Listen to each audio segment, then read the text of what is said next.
Good morning, student. Today we will discuss about the organ specific and tissue specific manifestation.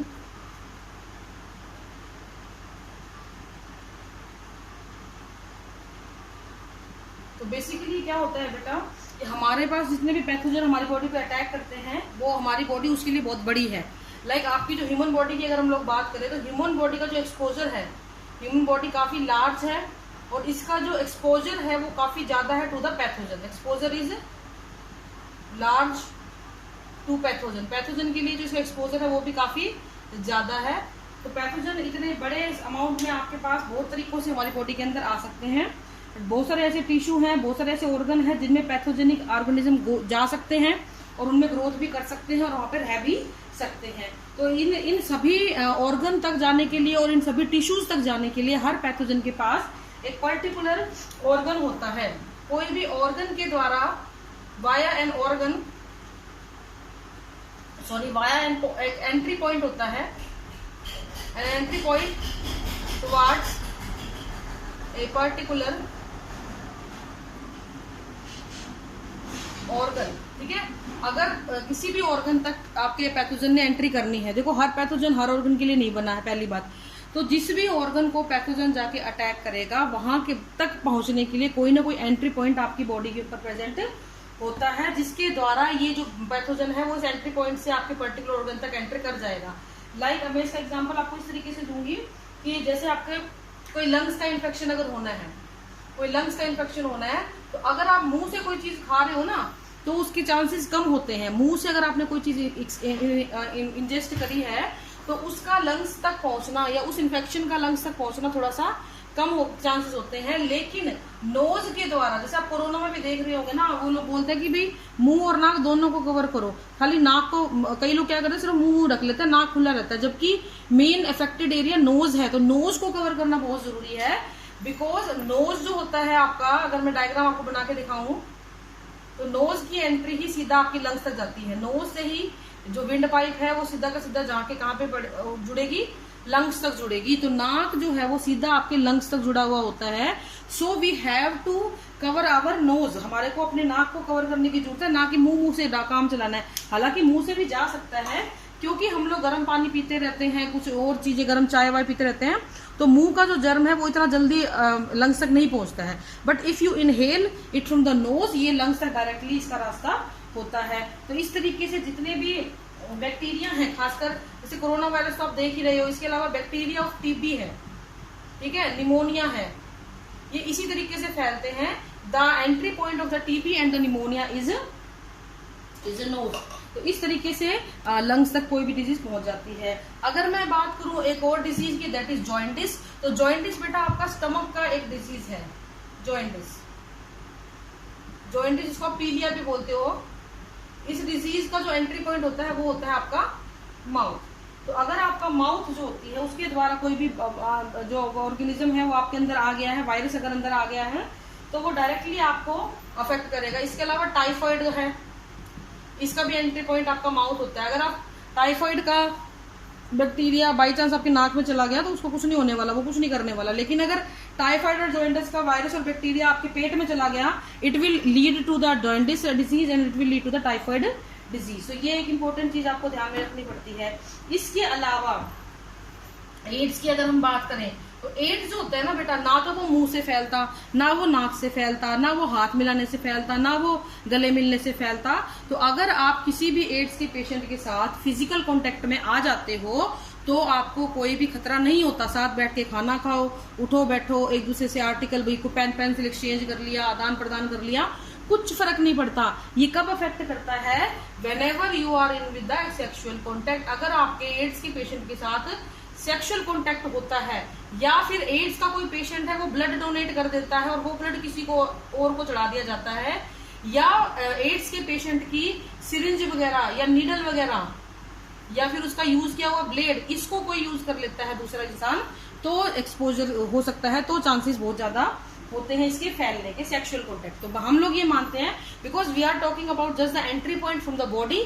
So sexual contact या फिर sexual organ जो होते हैं, it is the main entry point of the disease from the infected person to the healthy person.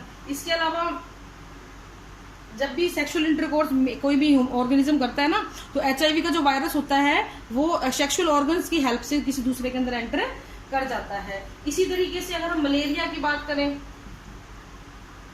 तो malaria में क्या होता है, ना तो वो नाक से होता ना वो मुंह से होता। वो कैसे होता है, वो इंसेक्ट बाइट से होता है।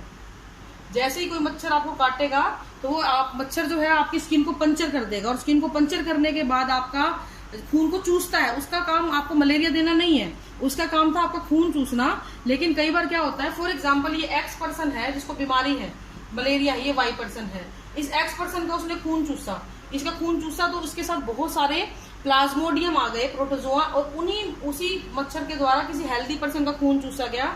जब वो उसको बॉडी को पंक्चर करता है, उसकी स्किन को पंक्चर करके उनका खून चूसना चाहता है, उस दौरान सारे के सारे प्लाज्मोडियम ये इसके अंदर छोड़ देगा और ऑर्गेनिज्म जो है वो अफेक्टेड हो जाएगा। ठीक है, तो इस तरीके से आपका जो है आपका जो ऑर्गेनिज्म है उसके अंदर मलेरिया का ट्रांसफर हो जाता है।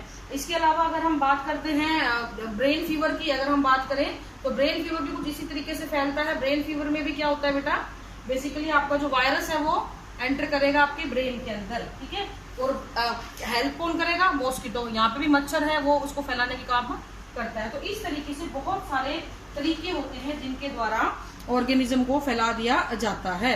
अब हम बात करेंगे sign and symptom of disease. इसके बारे में हम पहले भी बात कर चुके हैं, लेकिन आज हम थोड़ी सी और बात करेंगे। साइन और सिम्टम क्या होते हैं बेटा, सिम्टम है लक्षण जो आपकी बॉडी एक्सपोज कर रही है, और उन सिम्टम्स को देख के हम किस बीमारी का साइन महसूस कर रहे हैं, क्या बीमारी हो सकती है, that is called the sign. तो sign is the information about the particular disease. Sign क्या होगा, information provider of a particular disease.